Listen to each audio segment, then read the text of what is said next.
Bem-vindo ao canal Tempo Negativo 25567. Antes de falar sobre o meu dia solar, eu recebi durante essa semana um comentário, né, no vídeo, em um dos vídeos, né, que me perguntava qual era a base, né, que eu utilizava para falar de temas assim tão distintos, né, filosofia, psicanálise e astrologia. Então eu estou aproveitando para responder com esse vídeo aqui, né? Então hoje é meu dia solar 22.333, onde se conclui que faltam 3.234 dias solares para esse ego que vos fala completar a sua missão. Pois bem, hoje vou falar de forma diferenciada, né, utilizando alguns cenários de fundo. Hoje é meu ensaio 21 de julho de 25, onde eu produzi 1.256 palavras. Esse é o primeiro ensaio que verbalizo aqui no canal, no qual atribuo um nome, que é Honraria aos Antepassados. Tal ocorrência se deu em função de uma simbologia que atravessou o meu dia solar 22331, ou seja, 2 dias antes dessa minha publicação aqui. O qual, no momento de materialização dessa escrita, notou-se tratar de uma cultura de energia vibracional magnética atribuída pela numerologia, que eu uso, né? Pitagórica, que sua essência vibracional, ou seja, o 22331, era idêntica que eu possuo, o 11. Ou seja, um número de 2 dígitos que se repetem.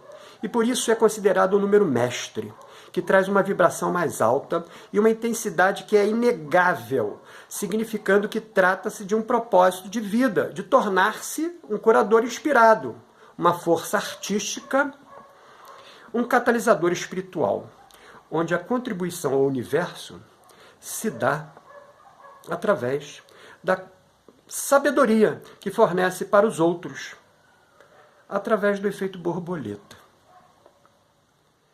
magnetizante que possui. Portanto, entendo que estou exatamente onde teria que estar, e assim nomenclaturizei esse ensaio como Honraria aos Antepassados, os quais reconheço, dentro do aprendizado junguiano, num primeiro momento, como antepassados representados no inconsciente pessoal, por toda egrégora monádica que estamos inseridos. Esse é um conceito bastante, digamos assim, abstrato, né? Que pretendo, né, outras vezes explorar, né? Pois bem,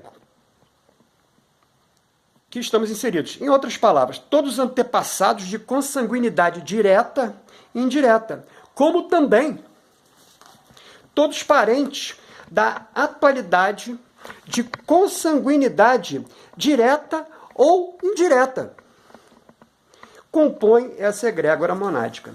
Isso mesmo que você está pensando. Até mesmo as ex-cônjuges, que não suporta lembrar, o pai que não conheceu, o marido chato da cunhada, o filho violento do primo, etc. Todos a ela pertencem. Lembre-se, não és daqui, estás aqui. Não viestes para discriminar. Viestes para amar. E num segundo movimento, como antepassados, representados no inconsciente coletivo, por todas consciências cósmicas que compõem o universo infinito, as quais utilizo frequentemente em meus ensaios como mestres de meu aprendizado.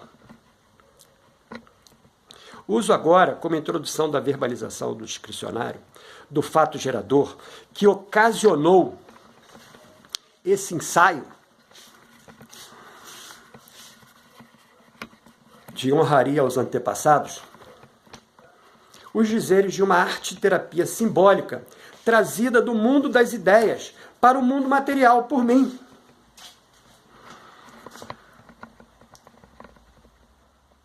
A vida não é sobre cumprir verdades dessa sociedade hipócrita, nem sobre colecionar conquistas.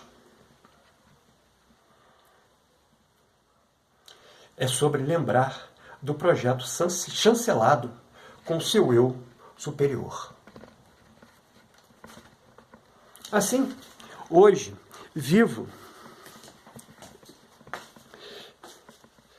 no meu laboratório, que não é o mesmo dos alquimistas medievais, de trabalho e oração, mas que na minha vibração é lugar de serviço e meditação. Desperto sempre às 5h51, para iniciar com minha essência do 11, após a higiene fisiológica e organização do leito de repouso, entoo o primeiro mantra. Nunca é tarde para recomeço. Pior que errar é não querer mudar. Bom dia. Passo a tratar da psique, aqui entendida como o quarto e quinto corpo, os mentais concreto e abstrato. Através da anotação e análise das divindades do céu e da escrita no mapa das energias vibracionais.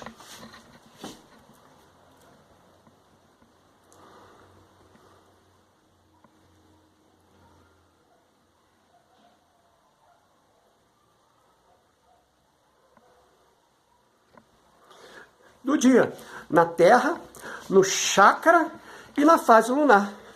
Aqui o mapa.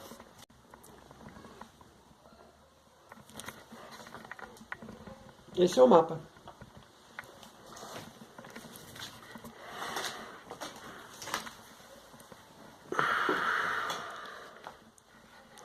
Em seguida,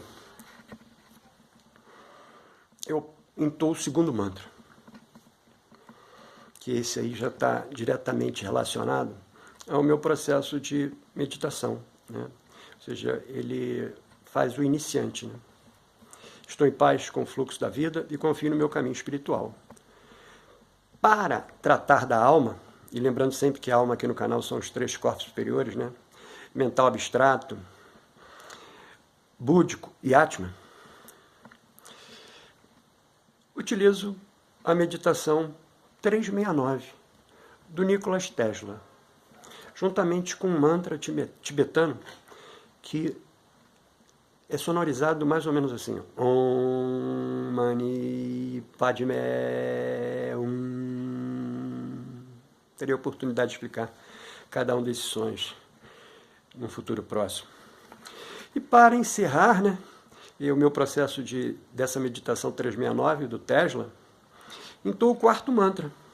Confio no processo de transformação e me abro para as oportunidades que esse momento traz. Passo então a cuidar do corpo, através de 2 séries de exercício em 19 aparelhos cada, tendo como carga meu corpo físico, com duração de 110 minutos. Tudo, de uma certa forma, energizado, né? Ou seja, 110 está ali o 11 de novo, né? Momento onde se deu o fato gerador da iluminação desse ensaio intitulado Honraria aos Antepassados. Meu laboratório fica próximo à residência de meu filho, pai de minha neta rainha, onde faço minha prática física, que devido à proximidade me concede certa temporalidade de coexistência. E num desses momentos remotos, minha neta rainha me pediu para recontar uma história que o pai dela contou para ela e que eu contava para ele quando ele era pequeno.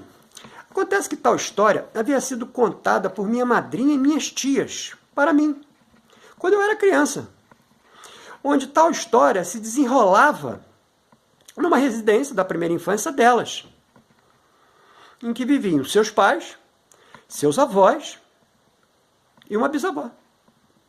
Porém, quando reverberei essa história da verdade delas, no caso aí para meu filho, para os meus filhos, transformei na minha mentira. Tal qual a máxima, sua mentira é a única verdade que possuis, pois todas as outras a ti foram entregues e, portanto, não te pertence. Você somente as usa. E aqui, nesse caso, ela virou a minha verdade, né? A minha mentira virou a minha verdade, porque era só minha. E assim me transformei em protagonista dessa história para meus filhos. Contudo, para recontar essa história para minha neta rainha, devido à extensa intempestividade temporal, apesar de continuar como protagonista, incluí outros personagens. Um deles foi Jean-Jacques Rousseau, que havia entregue os seus 5 filhos legítimos para adoção. E depois escreveu Emílio, ou da educação, que naquela história que eu recontava para minha neta, acabou sendo o nome da criança, que seria salva. E desde então Emílio passou a fazer parte do imaginário de minha neta rainha, como o pequeno que deveria ser salvo. Acontece que no meu dia solar 22330, à tarde, quando o pai dela brincava com ela e eu acompanhava, um dia, 3 dias antes dessa minha verbalização aqui. O pai dela brincava com ela e eu acompanhava. Parte dessa história foi rememorada por ele, para que ela salvasse o pequeno. Então exclamei: isso, salve Emílio! E assim ela o fez e o protegeu, colocando numa área de vegetação que possuem, que ela chama de selva. E ela me perguntou: vô, não tem problema ele ficar nessa árvore? Respondi que ele já tinha ficado muito tempo na floresta e tinha aprendido a falar com os animais. E entoei um grito de Tarzan, do tempo do meu pai, o John S. Miller. E continuou-se a brincadeira, agora com Emílio falando com os animais. Ao me despedir, minha neta rainha perguntou: vô, e o Emílio? Respondi que não se preocupassem, que amanhã, meu dia solar 22331, que sofri essa iluminação que aqui transcrevo e verbalizo, quando ela abrisse a porta de sua casa, o Emílio estaria lá. Assim, no meu dia solar 22331, às 7h10 da manhã, enquanto fazia minha prática física, minha neta rainha abriu a porta e perguntou: vô, cadê o Emílio? Parei onde estava, me dirigi até ela e disse que ele já havia estado ali e que quando terminasse minha atividade matinal, iria chamá-lo. Ela entrou e eu fui tomado de uma descarga de ocitocina, o qual ressoou até o momento dessa escrita, que durante toda a minha rotina cantiniana, que como tal tratava-se de uma jornada de prazer, não prazer somático, mas o prazer descrito por Epicuro, fui atravessado com vários insights intuitivos sobre a egrégora monádica que pertencemos, que também foram estimulados pela influência do trígono exercido pelo Marte do céu em meu Mercúrio natal. Desta forma, após o fim da rotina cantiniana, minha neta rainha, eu e Emílio conversamos por 2 horas no seu imaginário. E respondendo à pergunta anunciada ao início desse vídeo, Jung, na sua obra Símbolos da Transformação de 1912, entrelaça psicologia, mitologia, religião, literatura e antropologia, demonstrando coragem intelectual para iniciar uma das linhas mais influentes da psicologia moderna, a psicologia analítica. E de forma análoga, mas sem nenhuma presunção de comparação, transito entre os temas do meu estudo, da arte, da filosofia psicoastrológica, onde o único ponto de congruência dos raios dessa roda de Sansara é esse ego que aqui verbaliza e que, através desse ensaio, presta homenagem de honraria aos antepassados, ao mesmo tempo em que morre um pouquinho hoje para dar passagem ao self que sempre será. Então, Se identificou com alguma dessas energias psíquicas? Me adiciona no WhatsApp informado aqui na descrição desse vídeo, que estamos querendo criar um grupo para, em contextos terapêuticos, ajudar outros indivíduos a lidar com emoções difíceis, traumas e outros desafios emocionais, utilizando o focusing, ou focalização em português, desenvolvida por Eugene Gendlin. Você me vê no próximo vídeo.